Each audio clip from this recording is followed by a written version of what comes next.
મિત્રો ફરીથી એક નવા વિડીયોમાં તમારું સ્વાગત છે. તો મિત્રો આજે આપણે કાંઈક રસાવાળા પૌવા બનાવવાના. તો સૌથી પહેલાં મિત્રો મસાલા જે નાખવાના એ બતાવી દઉં. મિત્રો આ મસાલાના પૌવા અલગ પ્રકારના થવાના છે. સૌથી પહેલાં મરચાં છે, ટમેટાં છે અને ડુંગળી છે. ત્યાર પછી મિત્રો બટાટા બતાવ્યા હતા. મિત્રો તેનો સૌથી પહેલાં વઘાર કરવાનો છે. તો સૌથી પહેલાં તપેલીમાં તેલ લઈ લીધું છે, તેમાં રાઈ નાખી, ત્યાર પછી આખું જીરું નાખીશું, ત્યાર પછી વઘાણી મિત્રો નાખીશું. તો મિત્રો વઘાણી નખાઈ જાય ત્યાર પછી આપણે સીધો ડુંગળીનો વઘાર કરવાનો છે, તમે જોઈ શકો છો. મિત્રો તમે વિડીયોમાં આગળ બનાવી રહેજો અને તમારા ઘરે એકવાર ટ્રાય કરજો, કાંઈક અલગ પ્રકારનો ટેસ્ટ આવવાનો છે. મિત્રો આમાં લીલા મરચાં નખાઈ ગયા, પહેલાં ડુંગળી નખાઈ ગઈ હતી, ત્યાર પછી લીલા મરચાં નખાઈ ગયા, તમે જોઈ શકો છો.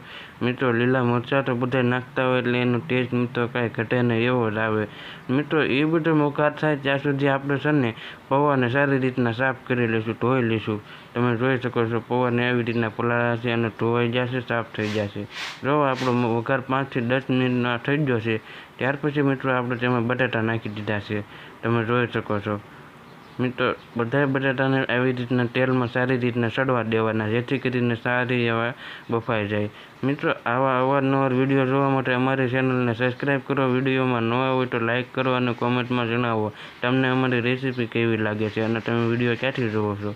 તમે જોઈ શકો છો. મિત્રો 10 થી 15 મિનિટ સડવા દઈને ત્યાર પછી મીઠું હળદર નાખી દેવાનું છે. તેનો કલર અને ટેસ્ટ કાંઈક આવી રીતનો છે, તમે જોઈ શકો છો.